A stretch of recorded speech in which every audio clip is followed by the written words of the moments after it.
Dr. Eve here. So good to be back and to be among the land of the living. Come on in the room. So excited to be here again. Welcome to the TOLTM Conversations with Dr. Eve, where we talk about sustainable well being in every area of our lives. For those of you who do not know me, I am Dr. Eve, your community health and human service educator. And I teach here primarily for the betterment of case management as we teach our clients, as we teach our community, as we teach those who are trying to find a better way, sustainable living, right? And the reason why that is so vitally important is because in the case management space, we have we've been accustomed to systemic ways, systemic practices, right? But there are other means, there are innovative tools that we can use that will be far better for our consumers than what the system has taught us. Why? What we know is that in the retirement space, in the student space, in the blue collar case management space, those of us who are dealing with human beings every day, we realize that they have their, it has to be person centered, right? But this is an innovative approach to helping them to manifest their own wealth and excellence. So if you are a case manager out there, you are a student of human service work, social work, and you are a blue collar worker in the social worker sphere, then this is for you, because it is my hope that we can begin to help our consumers to live more sustainably. And so I'm truly excited about helping them to build economy, but it begins with us. It begins with the human service worker. It begins with the social worker. It begins with the case manager. It begins with those of us who might be their first point of contact, that we're that person that they're going to call when they are having or need a intervention of some sort throughout life. And so I'm thoroughly excited about, really having these very important conversations about what does sustainability really look like, and how can we help our consumers to be more frugal, right? And by frugal, how can we help them to use what they have, maximize their potential to keep more of what they have, so that they can begin to at least sustain in life. We want them to thrive in life, but we got to begin with what is sustainability? What does that look like, right? So what we're going to have a conversation about today is what I call the root to stem method. A root to stem method.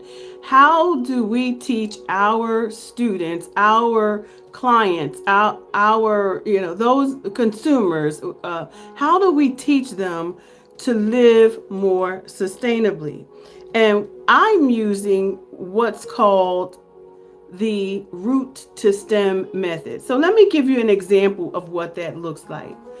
First of all, eggs are $6 now in the East, and they may even be more than that in some, depending on where you live. California, they probably $14, right? And if that is the case, that's a very expensive carton of eggs. 12 eggs cost you $6, right? So that's ridiculous, right? So what I do when I think about the way that inflation impacts people, my brain automatically kicks into gear. Okay, who gonna eat that cost, right? Who is gonna eat that cost? You said they 16, yeah, in California. So a cake, one 12 pack is $16. Here, they're $6. This just depends on where you live, right? So my again, my mind automatically, as an educator, as a case manager, as a practitioner, kicks into gear. Well, who gonna eat that cost? Because I'm not, right? Who is gonna eat that cost? Because I'm not gonna eat it, right? So what do I do in that case? I begin to think outside the box. And the box is what the economy really expects you to do. They expect you to buy the eggs, right? In my opinion, okay, well, where can I get how can I cut out the middleman? So my goal is, if eggs cost me that much, but a little baby chick only cost me a couple of dollars, then I'm going for the chicken. I'm going to buy the chicken that's going to produce me the eggs that I don't have to buy, thereby removing the middleman. Now, this won't be something that everyone can do, but many can. They just never thought about being a caretaker of a baby hen, right? Or of a hen. In my case, I was never even imagined in my mind that I would be a caretaker of some hens. But however, lately, over the last few years, as I began to build out my homestead and began to really look at building home economy, I began to see significant results and significant ways that I can think. So because I am a solutionist, my job is to teach case managers, okay, I'm going to model what this looks like. If my chickens can produce me 12 eggs a week,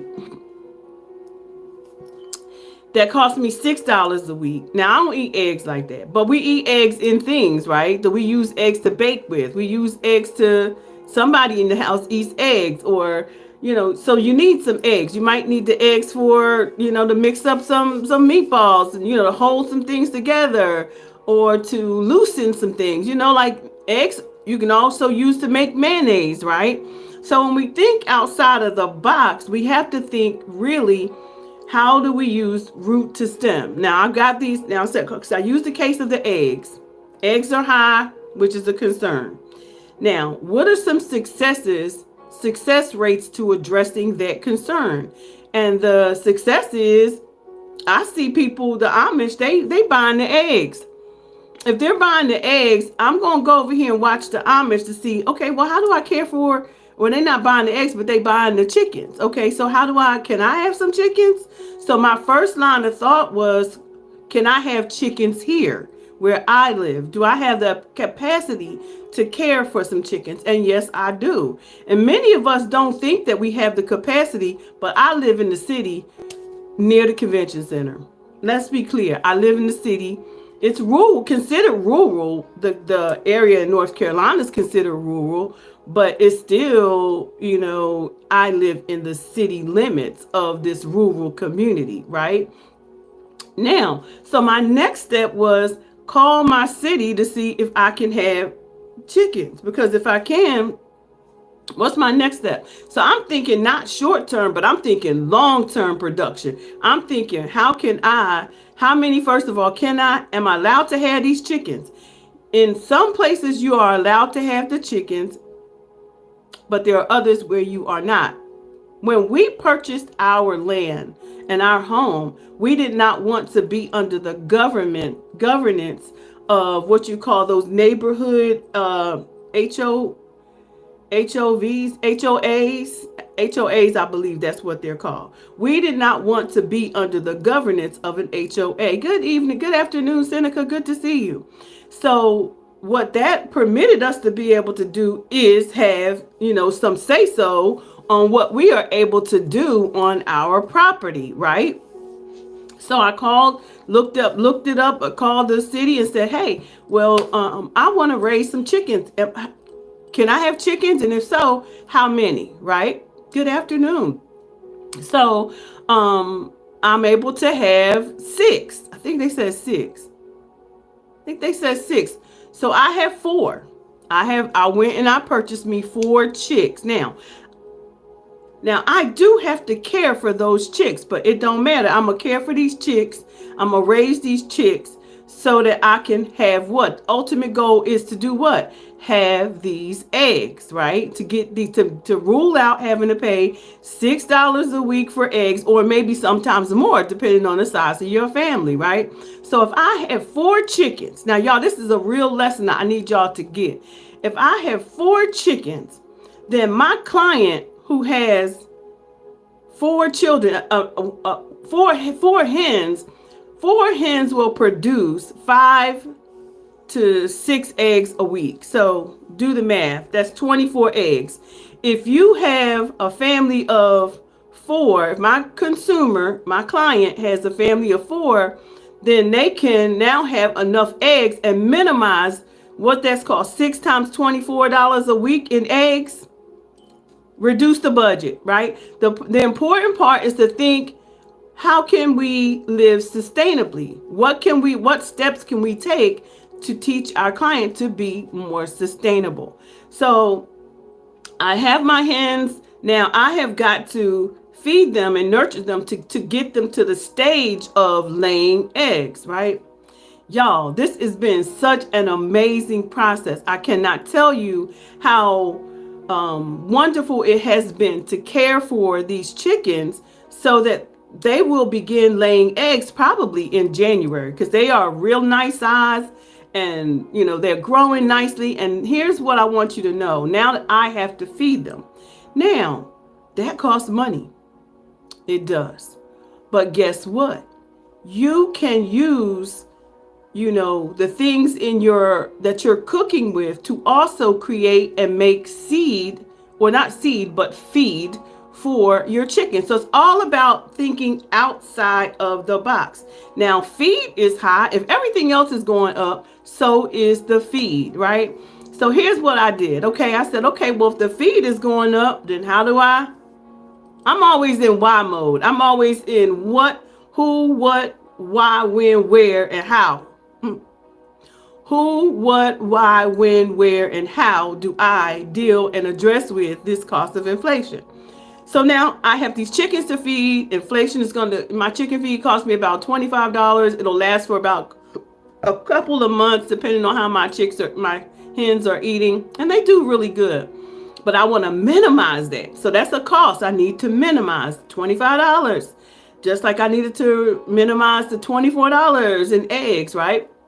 So now what I've done, and an example of that is when the turkeys went on sale, when there's an abundance of anything that's in season, you buy in season.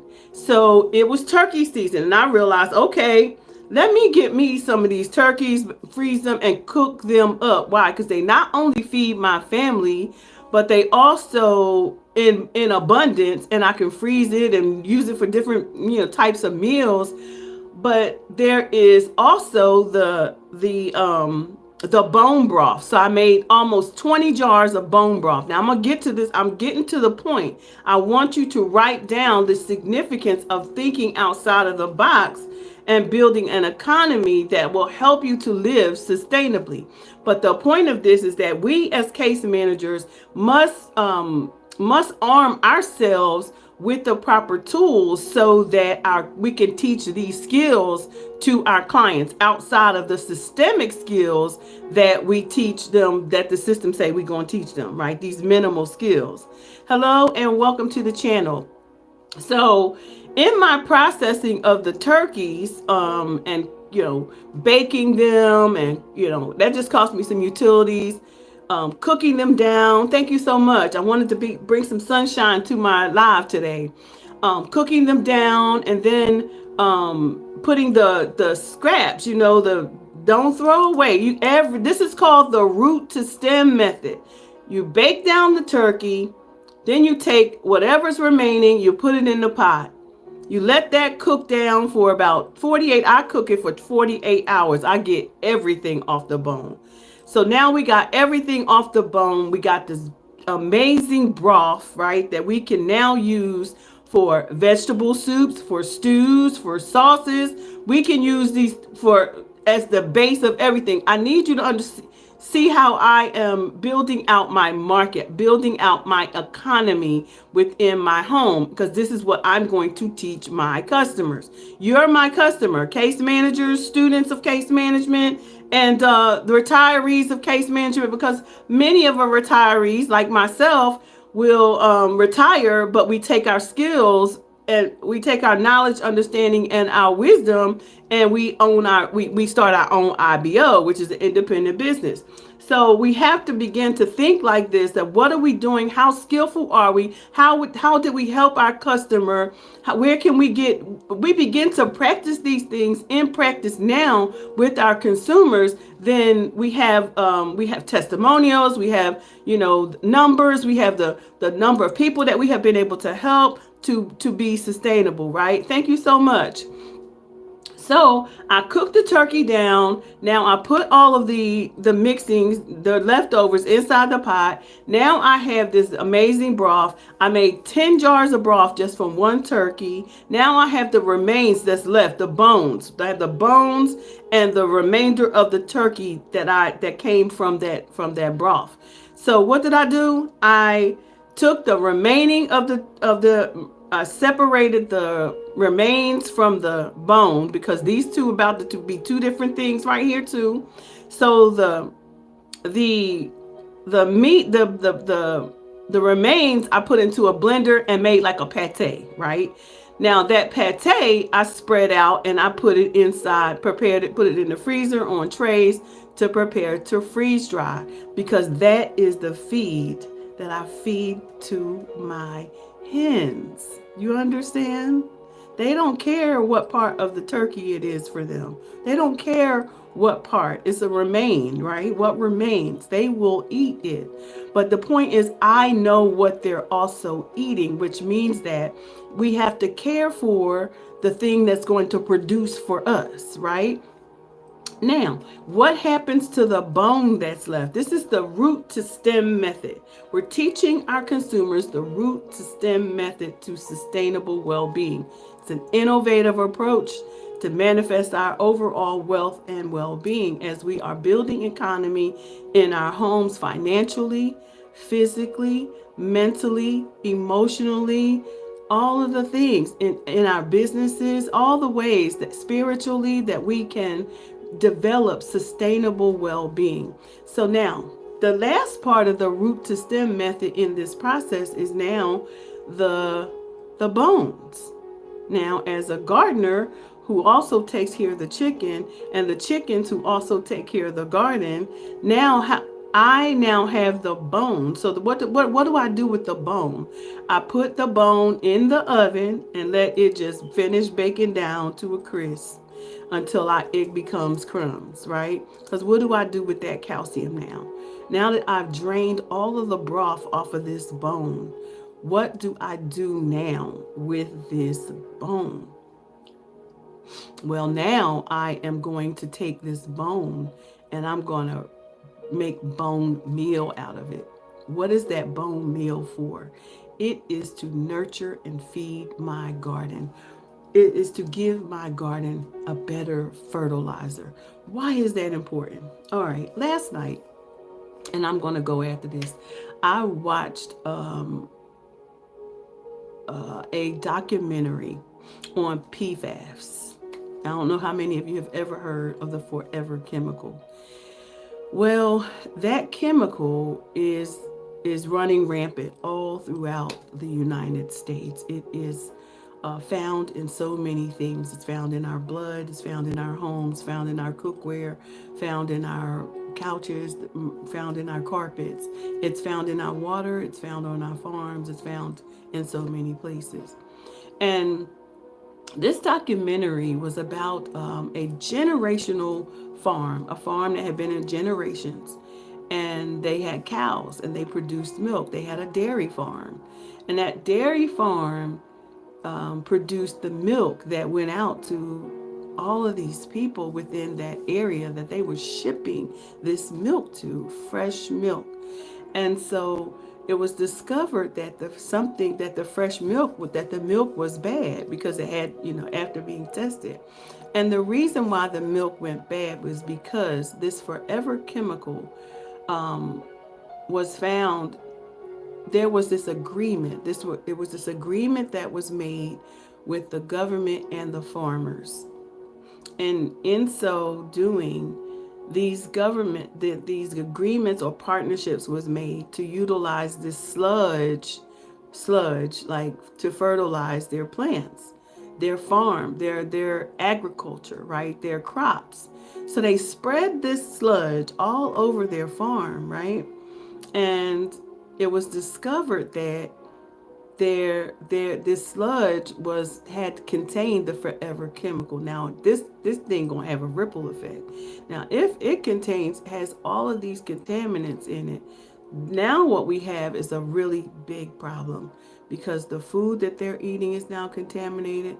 The food that the cows are eating is contaminated, which made the milk contaminated, and anything that was eaten by the people who ate those crops was now contaminated.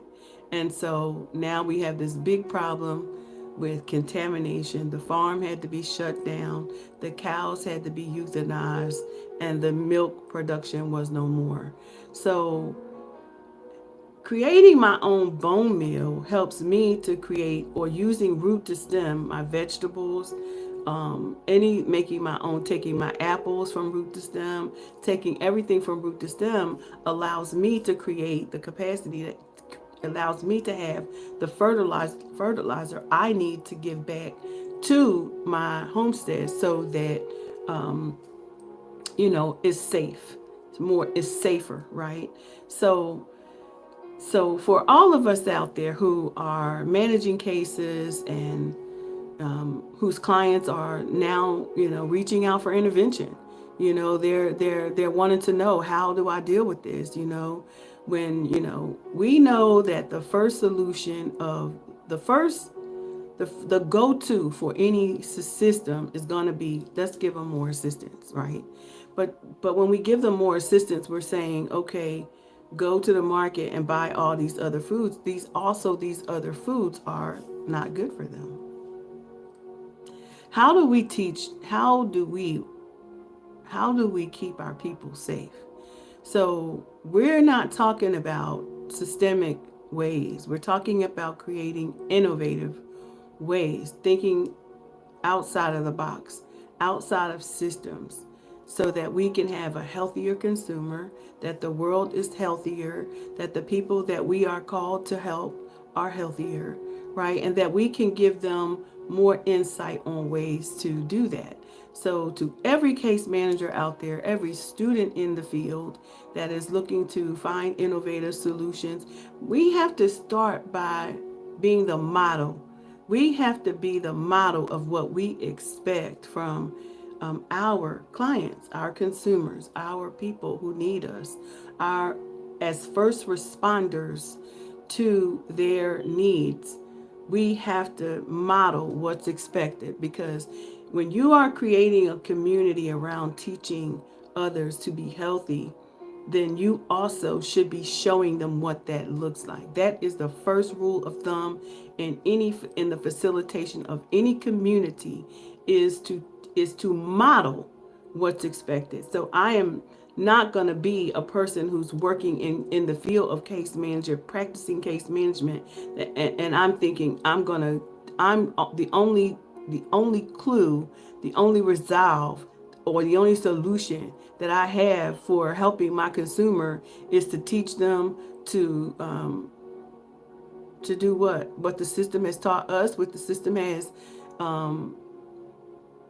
what has inevitably caused our blood pressure to be high, has caused us to have diabetes, has caused us to have over an excessive amount of weight that causes a chronic illness. What we is that what we're supposed to teach our consumers? No, we are supposed to use innovative approaches to help our consumers to manifest their best wealth and excellence. And at the foundation of wealth building is sustainable well-being. Until we can get back to building our own economies in our home, we will always be fighting against what the world, we will always be working backwards. We will always be succumbing to what other people say. Systems. Systems are broke. Let's be clear. And because those systems are broke, we as the leaders of our community, we as the case managers, the ones who, again, are the first responders to our clients, must develop the solutions that are necessary, innovative, green ways, solutions that will help our consumers to help have sustainable well-being. My name is Dr. Eve. I am a community health and human service educator, qualitative researcher, author, speaker, and a servant of the Most High God. And I believe in the principles of the garden. I believe that there is a solution that God had that was better than any other. And that is the garden. That is the place where we began, where our lives began, in the garden. And there in the garden was everything that we needed. Let's begin to create a different approach, root to stem. How can we use everything that we have to develop a sustainable way of living to combat the ill will of administrations, of systems that have come to take more from us than they give? That is my plea to every student of this work, to the retirees who are building independent businesses around their knowledge, understanding, wisdom, and to those who continue to practice in this field. What and how are we modeling? What and how are we teaching our consumers as first responders? Give that some thought, and I will see you on the next live. Thank you for coming, and whatever you do, have the most amazing day, and don't let anyone get in the way on your journey to becoming who God has called you to become. And until next time, peace and blessings, everyone.